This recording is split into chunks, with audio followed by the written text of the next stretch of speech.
Hello friends, welcome back to my channel. कैसे हैं आप सब? आई होप आप सभी अच्छे होंगे, स्वस्थ होंगे और अपनी अपनी लाइफ में मस्त होंगे। आप सभी को प्रणाम, नमस्ते।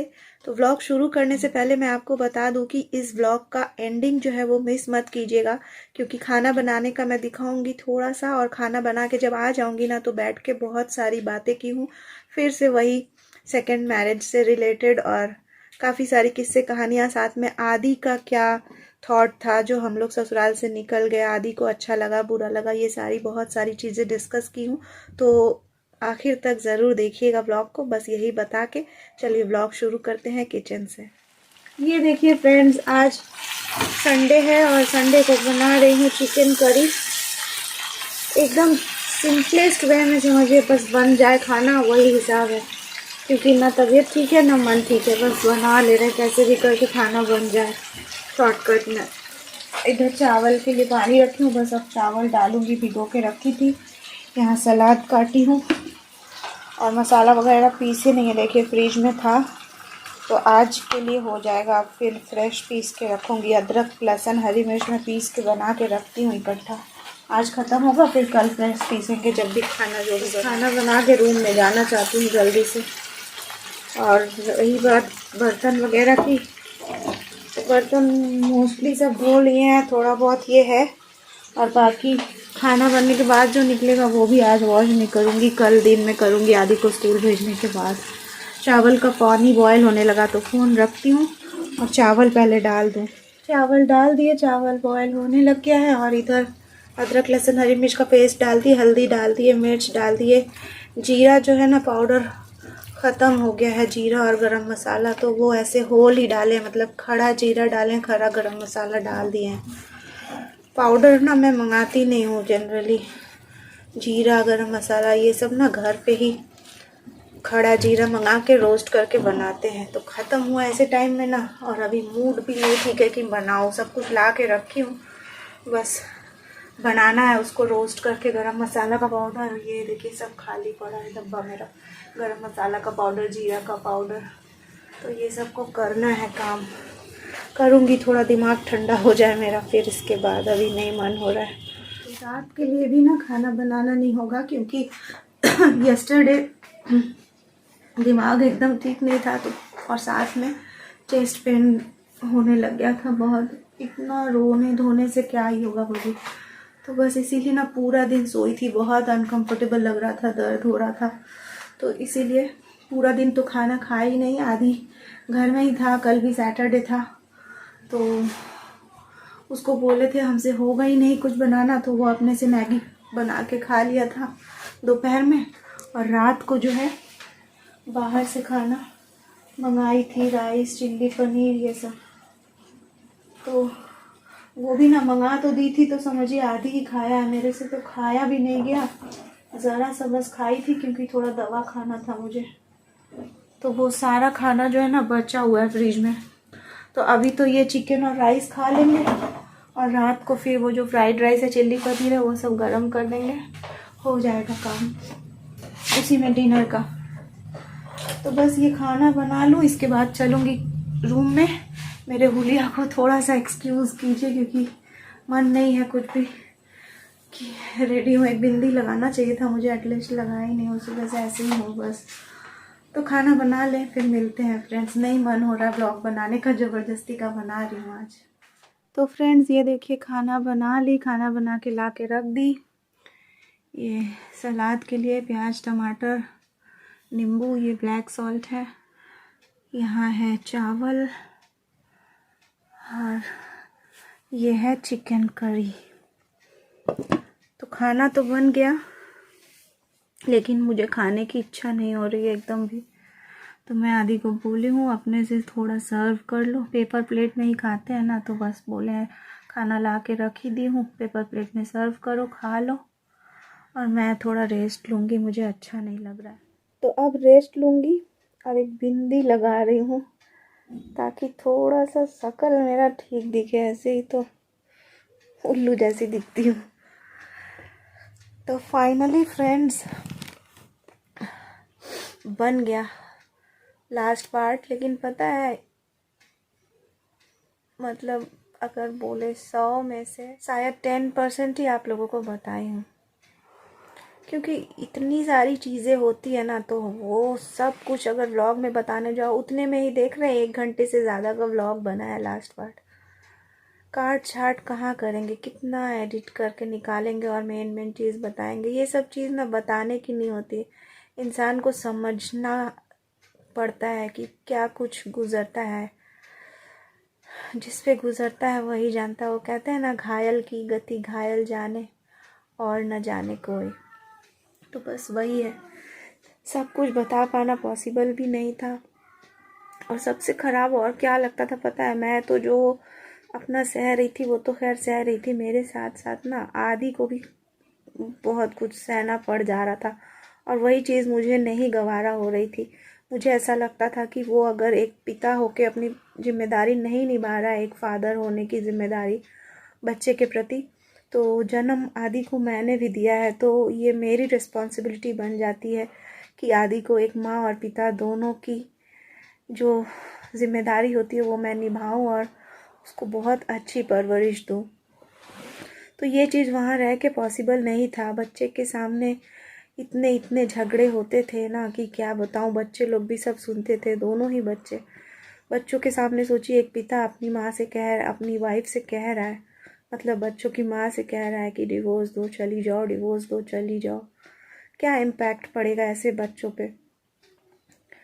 तो जो लोग भी हैं ना, लेडीज़ लोग, मतलब किसी को ना जज नहीं करना चाहिए। पता है, बहुत लोग सोचेंगे कि तो क्या हुआ, ऐसा भयंकर कुछ तो नहीं हो गया कि ससुराल छोड़ के आ गई। काफ़ी लोग सपोर्ट भी करेंगे, दोनों तरफ होगा, पॉजिटिव भी लोग होंगे, नेगेटिव भी होंगे। हालांकि उस वीडियो पे अभी तक तो सारी पॉजिटिव कमेंट्स ही आई हैं, जितनी भी लेडीज़ लोगों की आई है। नेगेटिव किसी ने कुछ नहीं कहा है, लेकिन सोसाइटी में ऐसे लोग भी होते हैं जो कहेंगे कि ऐसा भी कुछ नहीं था कि घर छोड़ के आ जाना, थोड़ा मैनेज करके रह जाना चाहिए था, या इस तरह की चीज़ है। तो ऐसा है ना फ्रेंड्स, हर किसी का अपना अपना सोच होता है, अपनी अपनी सहन शक्ति की एक सीमा होती है, बाउंड्री होती है। तो हर लेडीज सेम नहीं होती है। कुछ लोग होती है ना जो पलट के खूब झगड़ा लड़ाई करके डट के रह जाएंगी, और कुछ होती हैं जो पीसफुली अपना लाइफ जीना चाहती हैं, कि इतना झगड़ा झमेला इस तरह की चीज़ें नहीं पसंद होती हैं। और कोशिश कर लूँ बहुत कि चीज़ें ठीक हो जाए, लेकिन अगर देखा जाए कि नहीं ठीक हो रही है चीज़ें, तो फिर लास्ट ऑप्शन उन लेडीज़ों के लिए बचता है कि वहाँ से निकल जाना। और बहुत लोग ऐसी होती हैं जिन्हें झगड़ा नहीं पसंद है, लेकिन फिर भी वो झेलती हैं, क्योंकि बच्चों का मुंह देख के हर कोई हिम्मत भी नहीं कर पाता है कि अगर मैं निकल गई तो बच्चों का क्या होगा, कैसे उनको पालूंगी। पढ़ी लिखी भी नहीं होती हैं कुछ लोग, या नहीं समझ पाती हैं कैसे क्या करेंगी। घर में मायके में भी अगर सपोर्ट मिला नहीं मिला, जो भी हुआ, बहुत सारी चीज़ें होती है सोचने की, बहुत। तो कुछ लेडीज़ होती है जो बेचारी रह जाती है वहीं, दुख सहते सहते अपना जीवन काट देती हैं। लेकिन पता है क्या होता है, वो बच्चों के लिए सोच के रह जाती है, लेकिन उनके साथ साथ ना उनके बच्चे लोग भी बहुत सफ़र करते हैं। मेरे इर्द गिर्द भी अगर मैं देखूं, बहुत सारे ऐसे एग्जाम्पल्स दिखते हैं, नाम नहीं किसी का लूँगी। किसी के हस्बैंड ड्रिंक करते हो,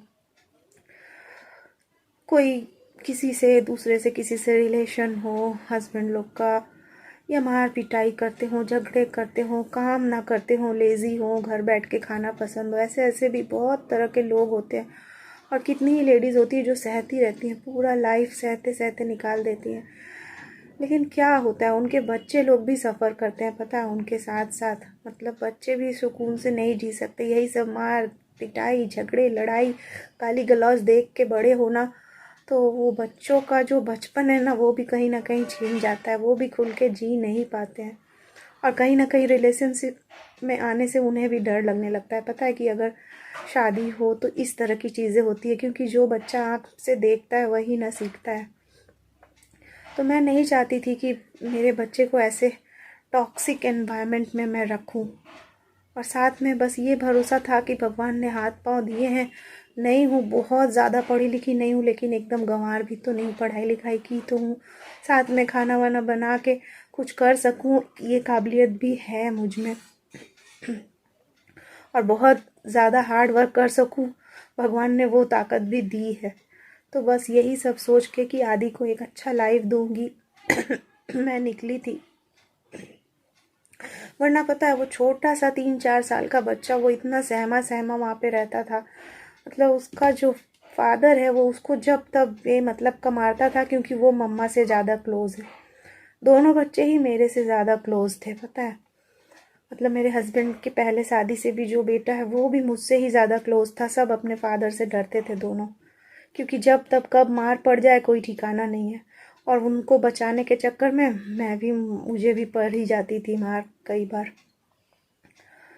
जो बड़ा बेटा था मेरा वो भी पता है, मायके में जब आती दोनों बच्चों को लेके, वो इतना क्लोज था, इतना यहाँ पे सब लोग प्यार देते थे, मेरे भाई लोग, मम्मी पापा लोग, हम लोग सब, कि वो वापस नहीं जाना चाहता था खड़गपुर। मेरा बड़ा बेटा जो था रोने लग जाता था, नहीं मुझे यहीं रहना है, मुझे यहीं रहना है, मुझे अभी नहीं जाना है, घर नहीं जाना है, नानी के घर में रहना है।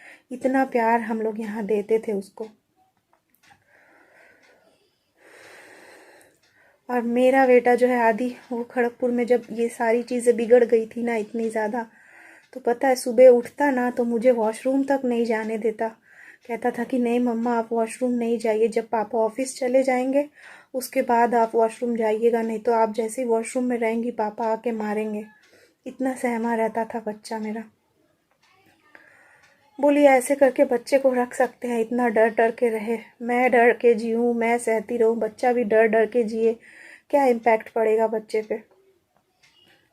इसीलिए मैंने बहुत कुछ सोचा था, बहुत सोच समझ के ली थी डिसीजन, कि इतना 10 साल तक अभी सहती रही, 5 साल तक पिछले लास्ट जो पहली शादी में सहती रही, सब किस लिए, ये सोच के कि मम्मी पापा की इज्जत का ख्याल करके कि जो हो मैं झेल लूँगी, उनकी इज्जत पे आँच नहीं आना चाहिए।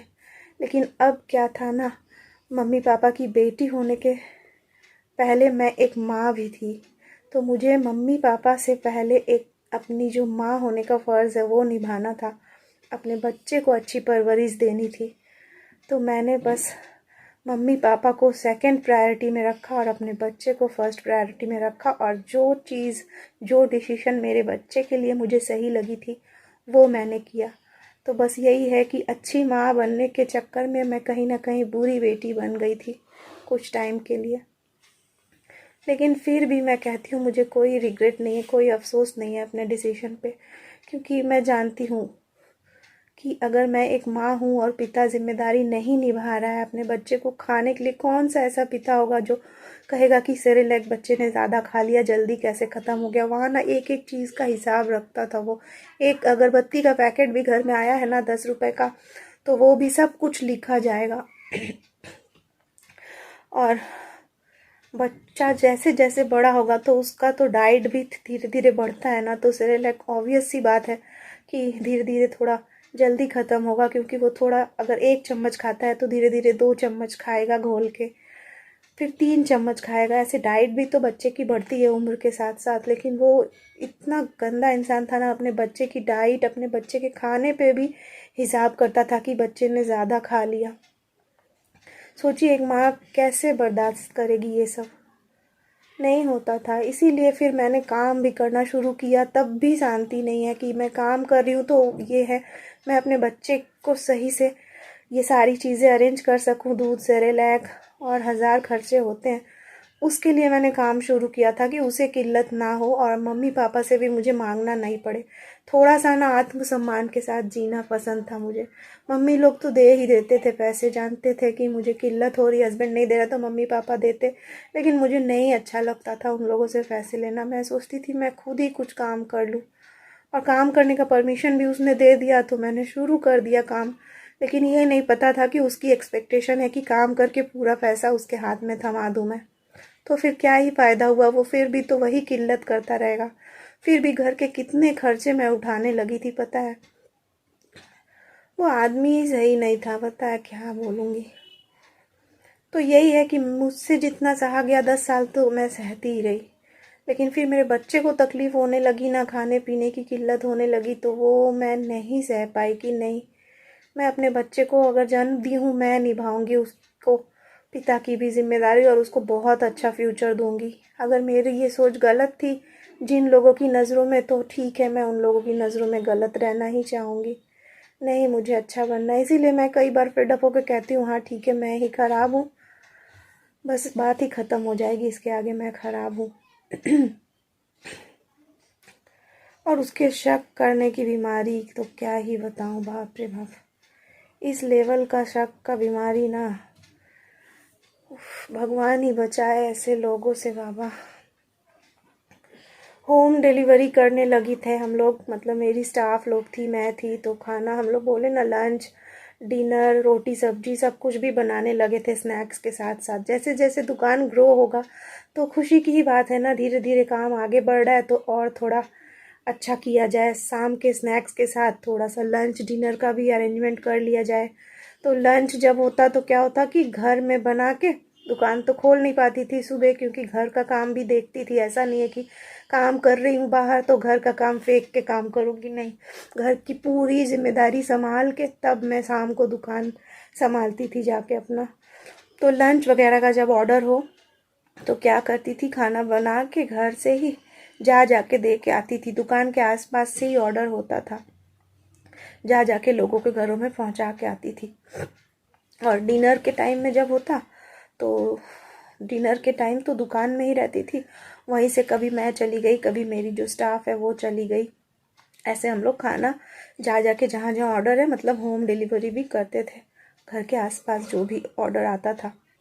तो ऐसे करते करते ना बहुत सारे डेली कस्टमर भी हो गए थे जिनको हर रोज़ खाना मेरे से ही लेना है, और हर कोई ना बहुत ज़्यादा रिस्पेक्ट भी देता था क्योंकि वो लोग देखते थे कि ऐसे ही कोई गरीब या उस तरह से नहीं हूँ कि मैं काम कर रही हूँ, मेरा रहन सहन मेरा पहनावा वगैरह देख के लोगों को समझ में आता था कि अच्छे घर की हूँ और फिर भी इतना मेहनत कर रही हूँ, तो बहुत रिस्पेक्ट मिलता था वहाँ पे। हर कोई बाहर के लोग सपोर्ट करते थे, इतना इज्जत देते थे, बस घर में ही एकदम वैल्यूलेस थी मैं। जैसे कि सोचिए मेरी दुकान के उल्टी तरफ ही एक घर था पंजाबी लोगों का, मतलब बहुत बड़ा घर, रिच फैमिली थी। तो जो हमारे यहाँ पे ना एक पार्क होटल नाम का होटल था खड़गपुर में, फूडिंग लॉजिंग सब कुछ, मतलब रहने वाला होटल, तो बहुत बड़ा होटल समझिए, खड़गपुर में समझिए सबसे बड़ा शायद वही होटल है, रेस्टोरेंट भी है और रहने वाला होटल भी है। तो उन्हीं लोगों की, उसी पंजाबी फैमिली का घर जस्ट मेरे दुकान के ऑपोजिट में था। तो इतने अच्छे थे ना वो पंजाबी लोग कि क्या ही बताऊँ मुझे। मेरे दुकान में पानी की ज़रूरत हुई तो मेरी जो स्टाफ है उसने कहा कि ये जो घर है इन लोगों से अगर बात कर लिया जाए ना, घर दुकान के जस्ट रास्ते के इस पार उस पार है, तो वो लोग अगर पानी दे दे, उन लोगों का मेन गेट खुलते ही, जैसे एक बड़ा बंगलो जैसा घर था उन लोगों का, तो लोहा का जो मेन गेट होता है ना वो खुलते ही अंदर नल है और एनी टाइम मैं देखती हूँ कि पानी बहता है उन लोगों का। तो मैंने कहा कि अच्छा बात करके देखूंगी, तो एक बार के लिए मैं अपनी स्टाफ के साथ ही गई उस घर के अंदर, जाके बात की ना, सरदार जी लोग जैसे होते नहीं है, तो सच कहती हूँ इतने अच्छे होते हैं ना पंजाबी लोग, मतलब हर किसी में अच्छा खराब सभी होता है, मैं ये नहीं कहती, लेकिन बहुत अच्छे थे वो, फैमिली बहुत अच्छी थी। वो भैया जी, भैया क्या अंकल जी ही कहूँगी, उन्होंने कहा एकदम आप ले जाइए, कोई दिक्कत नहीं, जितना पानी चाहिए आप ले जाइए। अपने घर के वॉचमैन से कह दिया कि ये बहन जी जब भी आएंगी या इनकी जो स्टाफ है पानी लेने कोई भी आएगा, कभी रोकना नहीं है, जितना पानी चाहिए उतना ले जाने दो, ये तो पुण्य का काम है हमारे लिए। मतलब वो लोग करते हैं ना इतना लंगर वगैरह, तो वो कह रहे थे कि पानी किसी को ज़रूरत है मेरे घर से ले जाए तो मेरे लिए ये बहुत पुण्य का काम है, आपको जितना पानी चाहिए उतना ले जाइए। तो फिर तभी से ना वहाँ से पानी आने लग गया, मेरी स्टाफ ही जाती थी, मैं नहीं जाती थी लेने। आराम से जाके बाल्टी बाल्टी जितना पानी चाहिए, क्योंकि खाने की दुकान है तो समझ रहे ना पानी चाहिए होगा, और अच्छा पानी, ऐसा गंदा वंदा पानी नहीं, वहाँ से पानी मिलने लग गया। बहुत अच्छे अच्छे लोग थे। फिर एक क्या तो बिल्डिंग का नाम था, सब भूल जाती हूँ, डायमंड टावर या ऐसा कुछ तो था, पता नहीं। वहाँ एक खिड़की से एक लेडी मुझे देखती थी अपने बिल्डिंग के ऊपर से, वहाँ से दिखता था मेरा दुकान, और वो फिर ऑर्डर देना मेरे को शुरू की, तो उनके घर भी जाने लगी ऑर्डर देने के लिए। तो इतनी अच्छी थी ना, कहती थी आओ थोड़ा सा बैठो मेरे पास, बंगाली लेडी थी, कि बात बात करो। तो मैं देखती थी ना छोटे छोटे बच्चों को वो ट्यूशन भी पढ़ाती थी अपने घर में। तो मैं कहती नहीं मैम, बैठने से नहीं होगा, मुझे तो अपना दुकान भी जाना है, छोड़ के आई हूँ, सब स्टाफ के भरोसे जाऊँगी, काम है। ऐसे ऐसे तो उनको मेरा खाना इतना अच्छा लगा ना कि वो लंच डिनर दोनों लेने लगी। तो एक बार के लिए वो काफ़ी बार मुझे बुलाती ना, तो नहीं, मैं बैठती नहीं थी, क्यों किसी के घर में जाके बैठूं, अजीब लगता है। तो बस खाना देती गेट से और चली आती। 2 जने थे वो लोग, हस्बैंड वाइफ, एजेड ही थे। तो एक बारी क्या हुआ, जो अंकल थे, अंकल मैं सर बोलती थी एक्चुअली, तो वो मेरे दुकान पे आए कि आज मैं खाना लेके चल जाऊंगे, मेरा रोटी सब्जी दे दीजिए। तो वो जब दुकान पे आए तो कुछ देर बैठ के उन्होंने मुझसे बात की, पता है। तो वो कहने लगे, मेरी मिसेज आपको बोलती है ना थोड़ा बैठने के लिए, तो आपसे रिक्वेस्ट है एक बार बैठ जाइए, वो आपसे बात करना चाहती है, कि उसको लगता है आपका कोई तो तकलीफ होगा, आप अच्छे घर की लगती हैं, क्यों इतना इस तरह से काम वाम कर रही हो। और मेरी वाइफ भी जो है ना बहुत दुख झेली है, इसीलिए उसको ना लोनलीनेस लगता है, और इसीलिए छोटे बच्चों को पढ़ाती है। वरना हमारे पास ऐसा कोई कमी नहीं है कि मेरी वाइफ को पढ़ाना लिखाना पड़े, किसी बच्चों को ट्यूशन, आराम से हो जाए गुजारा। लेकिन फिर बैंक में एम्प्लॉय थे वो, मतलब अच्छे पोस्ट पे थे, तो पैसे की नहीं कमी थी कह रहे थे। और बोले इसीलिए खाना नहीं बना पाते हैं, बड़ी तकलीफ थी इतने दिनों से, जब से आपसे खाना लेने लगे एकदम घर जैसा खाना मिलता है, तो इसीलिए आपको एकदम हम लोग दोनों टाइम खाना का बोल देते हैं ऑर्डर। तो उन्होंने अपनी कहानी बताई, मेरी मिसेस के दोनों पाँव कटे हुए, वो साड़ी पहन के रहती थी, बैठी हुई सोफे में, गेट खुलता था ना जब देखती थी, वो बैठी रहती थी, और जो सर है वो खाना लेते थे, पैसे देते थे। तो मुझे बड़ा वो लगा कि अरे दोनों पाँव कटे हुए हैं, पता ही नहीं चला इतने दिनों से मैं जा रही हूँ। तो बोले हाँ, एक बार एक एक्सीडेंट में, कार एक्सीडेंट में दोनों पाँव कट गए थे। तो बस वो वहीं सोफे में बैठी रहती है, बोर हो जाती है, तो आपको देख के ना उसको अच्छा लगता है, इसीलिए वो बार बार आपको रिक्वेस्ट करती है। तो एक दिन अगर थोड़ा समय लेके बैठ जाइएगा, उनसे बात कर लीजिएगा। मैंने कहा चलो ठीक है। तो गई तो वो मेरे को इतना सपोर्ट कर रही थी, इतना रिस्पेक्ट दे रही थी कि मैं कितनी अच्छी हूँ, उनको मैं बहुत अच्छी लगती थी। कि वो देखती थी छोटा बच्चा को लेके दुकान आके इतना हार्ड वर्क करती हूँ, तो उनको बहुत रिस्पेक्ट था मेरे लिए। फिर अपनी कहानी, अपना दुख भी बताई कि बहुत अकेलापन लगता है, ऐसे ही बैठे बैठे मैं खिड़की से आपको देखते रहती हूँ। फिर अपना पाँव दिखाया उन्होंने, आर्टिफिशियल लिम्ब पहने हुए रहती हैं, तो नहीं समझ में आता था साड़ी के अंदर, दिखाया उन्होंने, देखे दोनों पाँव से लाचार हूँ। अच्छा नहीं लगता, लेकिन आपको देख के बहुत अच्छा लगता है कि देखो एक माँ हो के कितना काम कर रही है। मैं पूरा टाइम बैठे बैठे आपको देखते रहती हूँ यहाँ से, अपने फ्लैट से। तो इस तरह से मतलब बोलने का मतलब ये है कि आसपास के लोग कितना इज्जत देते थे।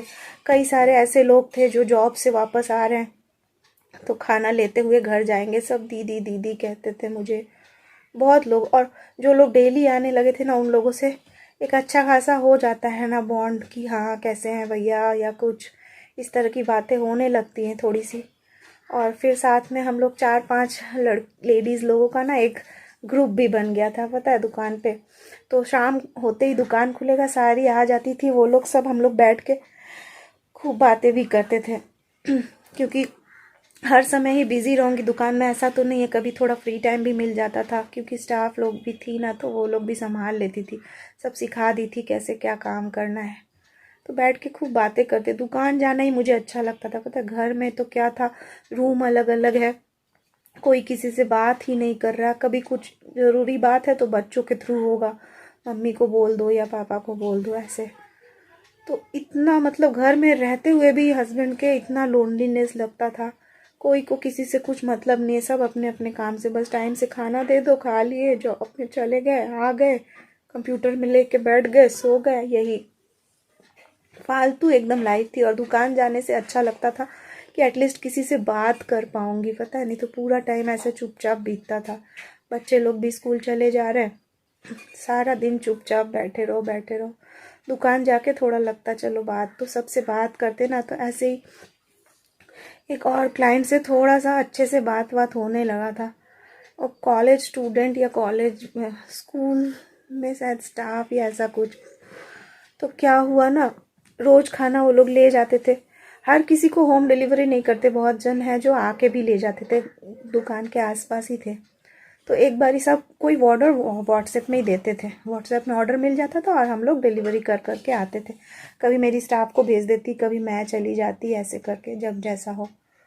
तो वैसे ही एक स्टाफ को ना, रोज़ खाना लेने वाले मेरे एक क्लाइंट को पता चला व्हाट्सएप में कि खाना आज नहीं लेना है। जो रेगुलर ले रहे तो जाहिर सी बात है मैं व्हाट्सएप में पूछूंगी ना क्या बात है, आज खाना नहीं लेना है, क्यों, कुछ दिक्कत है, खाने में कोई प्रॉब्लम हुई मेरे या कुछ। तो कहा नहीं नहीं ऐसी बात नहीं, मेरी तबीयत इतनी ही ख़राब है कि मैं उठ के आ भी नहीं पा रहा हूँ, मैं आज ऑफिस भी नहीं गया हूँ, तो इसीलिए मैं खाना आज लेने नहीं आऊँगा। तो मैंने कहा अरे तो ऐसा क्या बात है, हम लोग तो होम डिलीवरी भी देते हैं, दे आएंगे हम लोग खाना टाइम से। तो हुआ कि चलो ठीक है। तो मैं चाहती तो अपने स्टाफ को भी भेजी थी घर के, दुकान के एकदम बगल में।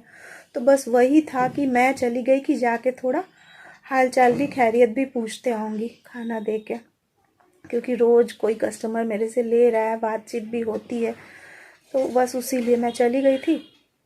तो किसी ने मेरे हस्बैंड को बोल दिया होगा कि आपकी वाइफ जो है ऐसे ऐसे गई थी किसी के घर में।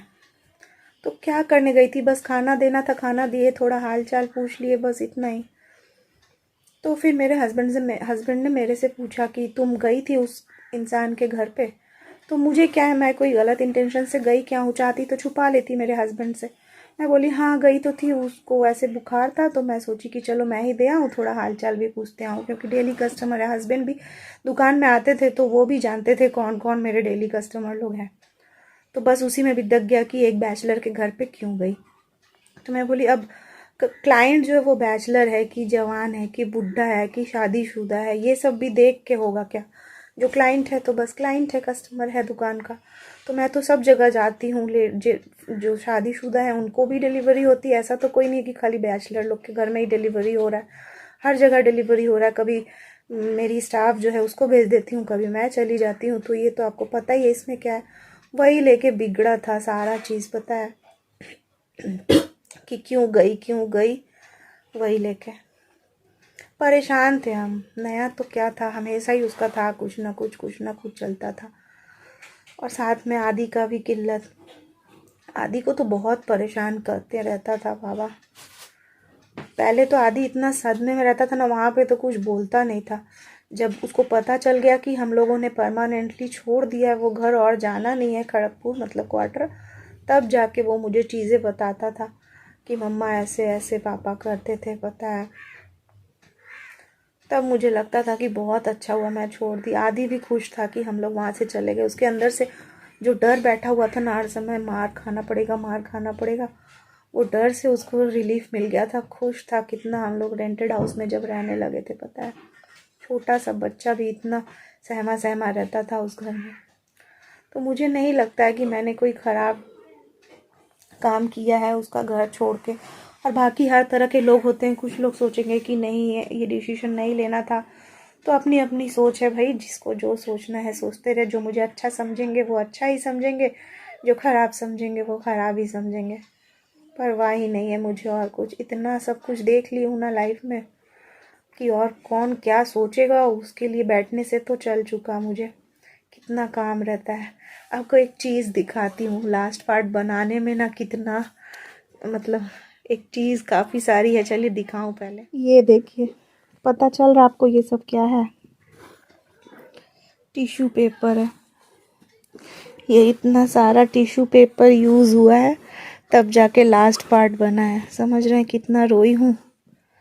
और आपको लगता है फ्रेंड्स कि ये जो इतने आंसू हैं इसका हिसाब भगवान नहीं करेंगे? ये सारे आंसुओं का हिसाब होगा, देखिएगा। बस यही कहती हूँ भगवान से कि किसी को हर्ट करके, किसी को दुख दे के मुझे सुकून नहीं चाहिए। अगर मेरे इन आंसुओं का हिसाब करना है तो मुझे सक्सेसफुल बना के कीजिए, ताकि वो लोग देखें और रिग्रेट करें कि क्या खोया है उन लोगों ने। और होगा, देखिए धीरे धीरे होगा। कहते हैं ना, सच की नाव हिलेगी डुलेगी लेकिन डूबेगी नहीं, तो वही चीज़ है। अगर आप सही रास्ते पे चलते हैं ना, सक्सेस आसानी से नहीं मिलता है कि एकदम ऐसे आसानी से स्मूथली सक्सेस मिल गई, बहुत सक्सेसफुल हो गए। स्ट्रगल करना पड़ता है और धीरे धीरे ही होता है सारी चीज़ें। वरना अगर कुछ गलत काम करना होता, कोई गलत लाइन में रहती ना, तो एकदम आराम से सक्सेस मिल जाती। लेकिन इतना स्ट्रगल, इतना तकलीफ़ करके एक एक स्टेप धीरे धीरे बढ़ रही हूँ, क्योंकि सही रास्ते पे हूँ। और होगा हिसाब, देखिएगा। मुझे पता है मैं एक दिन बहुत सक्सेसफुल बनूंगी, चाहे जितना भी देर लग रहा है। चलिए, इतना सारा बात कर ली, व्लॉग अच्छा खासा लंबा हो ही गया। सोच रही थी क्या करूँगी, व्लॉग नहीं बनेगा, लेकिन देखिए बैठे बैठे आप लोगों से बात हो गई। और जिन्होंने भी मुझे कमेंट किया है ना, उन सबको बहुत बहुत थैंक्स, जो मेरे सपोर्ट में बोली हैं। काफ़ी सारी लेडीज़ हैं, अनीता जी, निकिता।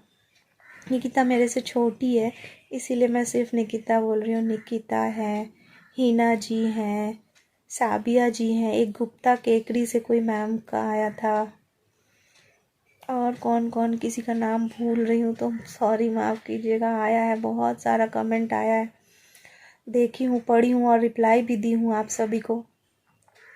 तो थैंक यू आप सभी को इतना सारा सपोर्ट करने के लिए। चलिए, व्लॉग बन गया बहुत लंबा। सोची थी शादी का टॉपिक कल ख़त्म, शादी का चैप्टर, लेकिन आज फिर उसी पे डिस्कस हो गया सब कुछ। क्या करूँ, इतना कुछ हुआ पड़ा है ना ज़िंदगी में कि ख़त्म ही नहीं होगा कहानी, रोज़ बोलती रहूँ तभी भी। तो एनीवेज, आज का वीडियो अच्छा लगा होगा तो लाइक कर दीजिएगा, शेयर कर दीजिएगा, और चैनल पे न्यू है तो सब्सक्राइब कर लीजिएगा मेरे आने वाले ब्लॉग्स को देखने के लिए। फ़िलहाल अब जा रही हूँ, थोड़ा सा सोऊंगी, क्योंकि ना चेस्ट पेन हो रहा है। कल तो बहुत हो रहा था, पता है, पूरा दिन कुछ खाई नहीं, पी नहीं, सोए रह गई। आज थोड़ा सा ठीक है, लेकिन फिर भी खाने वाने की इच्छा नहीं हो रही। खाना बना के देखिए रखी हूँ, लेकिन खाना नहीं खा रही हूँ। तो जा रही हूँ, थोड़ा सा सोऊं, रेस्ट करूँ, फिर शाम को उठ के यही वाला व्लॉग एडिट करूँगी और डालूँगी, तब आप लोग देखिएगा। आज के लिए यहीं तक फ्रेंड्स, कल फिर मिलती हूँ, देखूँ कल क्या बनाऊँगी vlog. Bye bye, have a good day.